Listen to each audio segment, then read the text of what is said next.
ক্রীড়াই শক্তি, ক্রীড়াই বল এই স্লোগানকে সামনে রেখে পটুয়াখালী গলাচিপা উপজেলা পর্যায়ে জাতীয় শিক্ষা পদক প্রতিযোগিতার আয়োজন করা হয়েছে। আজ সকাল 10টায় গলাচিপা সরকারি কলেজ মাঠ প্রাঙ্গণে জাতীয় পতাকা উত্তোলন ও শপথ পাঠের মধ্য দিয়ে এই প্রতিযোগিতার শুভ উদ্বোধন করেন গলাচিপা উপজেলা নির্বাহী অফিসার মোহাম্মদ মিজানুর রহমান।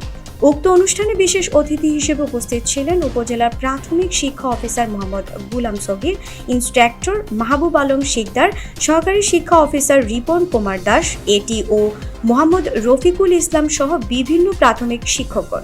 গলাচিপা নির্বাহী অফিসার মোহাম্মদ মিজানুর রহমান বলেন, তারুণ্যের ভাবনায় আগামী দেশ বিনির্মাণে লেখাপড়ার পাশাপাশি শারীরিক চর্চার মাধ্যমে পূর্ণ মনোবিকাশের সুযোগ পাবে তারা এবং তারা নেতৃত্বের গুণাবলী হয়ে আগামী বাংলাদেশের নেতৃত্ব দেওয়ার জন্য প্রস্তুতি গ্রহণ করবে। তাই তাদের লেখাপড়ার পাশাপাশি খেলাধুলার সাংস্কৃতিক চর্চা জাতীয় জীবনে সুনাগরিক হিসেবে গড়ে ওঠার জন্য প্রস্তুতি গ্রহণ করবে।